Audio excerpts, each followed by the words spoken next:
पहले भाग में हमने पढ़ा वर्ण किसे कहते हैं, मुख से निकली हुई ध्वनि वर्ण कहलाती है। वर्णों के समूह को वर्णमाला कहते हैं और वर्णमाला को दो भागों में बांटा गया है, स्वर और व्यंजन। स्वतंत्र रूप से बोले जाने वाले वर्ण स्वर कहलाते हैं, या दूसरे शब्दों में हम कह सकते हैं जिन वर्णों को बोलने में किसी अन्य वर्ण की सहायता नहीं ली जाती है उन्हें स्वर कहते हैं। आइए अब व्यंजन, अयोगवाह और मात्रा को विस्तार से पढ़ते हैं। सबसे पहले व्यंजन। व्यंजन में हम पढ़ेंगे व्यंजन किसे कहते हैं, ये कितने हैं और इनका उच्चारण स्थान क्या है। सबसे पहले व्यंजन किसे कहते हैं। स्वरों की सहायता से बोले जाने वाले वर्ण व्यंजन कहलाते हैं। इसे आप ऐसे समझ सकते हैं, क एक व्यंजन है और अ स्वर है। जब हम क बोलते हैं तो क के साथ एक ध्वनि और सुनाई देती है, अ। बोल के देखिए, क के साथ एक ध्वनि और सुनाई देती है, यानी कि क के साथ अ स्वर जुड़ा हुआ है। जब यह स्वर व्यंजन में नहीं जुड़ा हुआ होता है तो वो व्यंजन आधा हो जाता है। आधा व्यंजन के लिए हम हलंत लगाते हैं, व्यंजन आधा हो जाता है और आधा व्यंजन उच्चारण करने में हमें बहुत कठिनाई होती है। व्यंजन को आसानी से उच्चारित हम तभी कर सकते हैं जब उसमें स्वर लगा हो। अस्वर सभी व्यंजनों में लगा हुआ होता है। दूसरे शब्दों में हम व्यंजन को इस तरह परिभाषित कर सकते हैं, जिन वर्णों के उच्चारण में मुख के भीतर से आने वाली हवा थोड़ी रुककर मुख के विभिन्न भागों को स्पर्श करती हुई या छूती हुई बाहर निकलती है, उन्हें व्यंजन कहते हैं। वे मुख के विभिन्न भाग कौन से हैं? 5 भाग हैं, कंठ, तालु, मूर्धा, दंत और ओष्ठ। कंठ यानी गला, तालु मुख के ऊपरी भाग का निचला हिस्सा, मुख के अंदर का ऊपरी भाग का निचला हिस्सा तालु कहलाता है।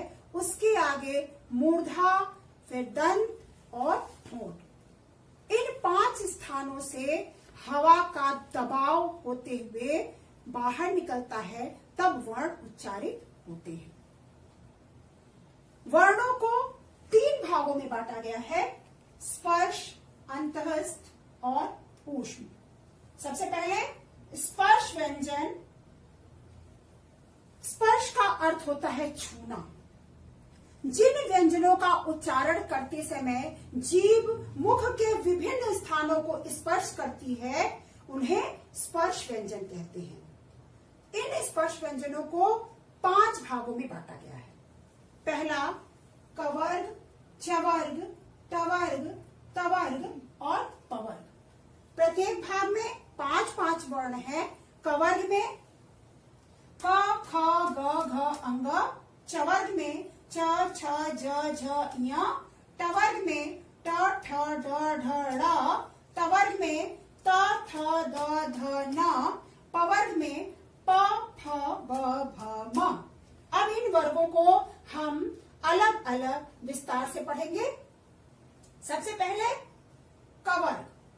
कवर्ग में 5 वर्ण आते हैं, क, ख, ग, घ, अंग। इनका उच्चारण करते समय ध्वनि हमारे गले से या कंठ से निकलती है, इसलिए इन्हें कंठ ध्वनियां भी कहते हैं।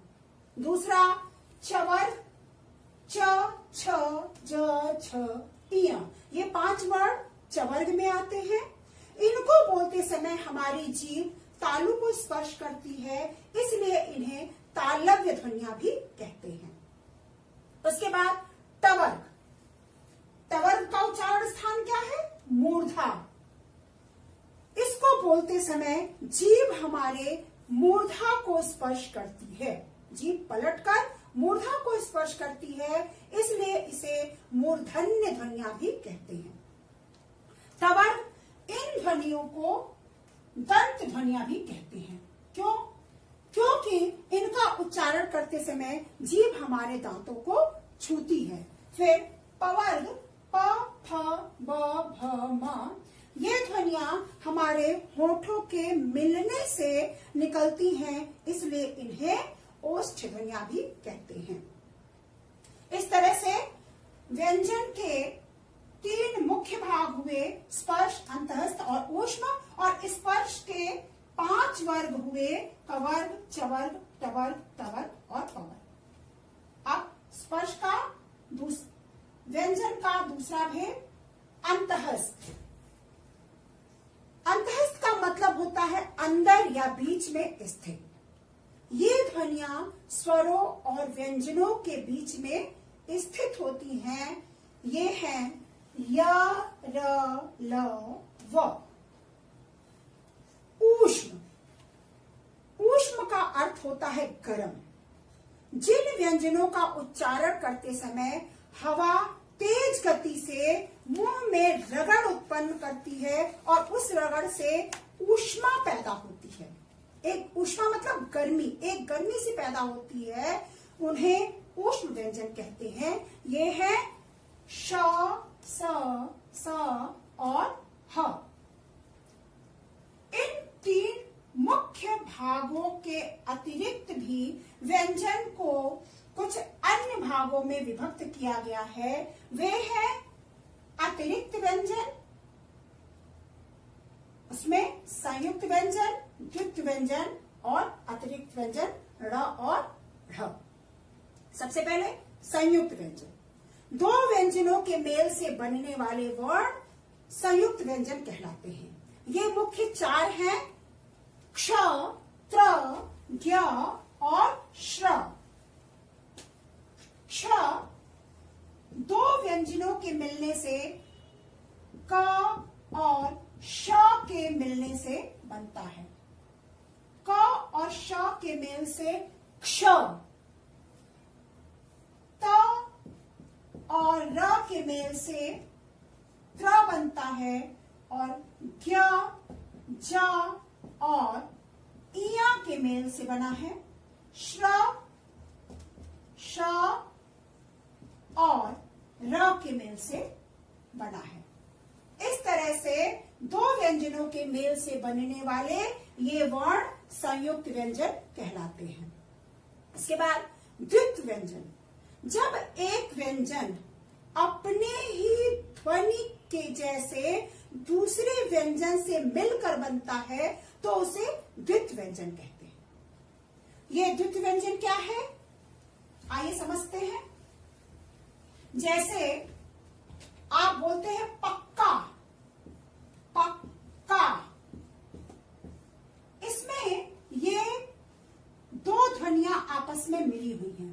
ये 2 ध्वनियां एक जैसी हैं, आधा क और पूरा क। आधा क और पूरा क के मिलने से का बना है, पक्का। इसी तरह से बच्चा, सच्चा। तो जो व्यंजन अपने ही जैसे ध्वनि से मिलकर बनते हैं उन्हें द्वित्व व्यंजन कहते हैं। व्यंजन में अतिरिक्त व्यंजन भी आते हैं, ड़ और ढ़। अब हम आगे अयोगवाग और मात्रा के विषय में पढ़ेंगे। मात्रा, व्यंजनों के बाद आने वाले स्वर को मात्रा कहते हैं। इसको आप कुछ इस तरह समझ सकते हैं, स्वरों के चिन्ह मात्रा कहलाते हैं। जैसा कि हम सभी जानते हैं स्वर 11 हैं। ये है अ, आ, ई, उ, री, ए, ओ और औ। इन स्वरों के कुछ अपने विशेष चिन्ह होते हैं। जैसे आ के लिए ये चिन्ह, छोटी ई के लिए ये, बड़ी ई का चिन्ह ये, छोटे ऊ का चिन्ह ये, बड़े ऊ का ये, री का ये, ए के लिए ये, ए के लिए ये, ओ के लिए ये और औ के लिए ये। अब हम ये देखेंगे कि इन मात्राओं का प्रयोग कैसे कहते हैं, कैसे ये व्यंजनों के बाद लगते हैं। देखिए अ की अपनी कोई मात्रा नहीं होती है, ये सभी व्यंजनों में छिपा हुआ होता है। जैसे क, जब व्यंजन में अ नहीं लगा होगा तो ये क आधा हो जाएगा। ये क पूरा है, इसका मतलब है कि इसमें अ लगा हुआ है। इस तरह से अ सभी व्यंजनों में छिपा हुआ होता है, अलग से इसका कोई भी चिन्ह नहीं होता। आ के लिए क आ, हम इसकी जगह पे ये चिन्ह लगाते हैं और कुछ इस तरह से हो जाता है क और ये चिन्ह लग के आ, इसका मतलब, इस चिन्ह का मतलब हो जाता है आ।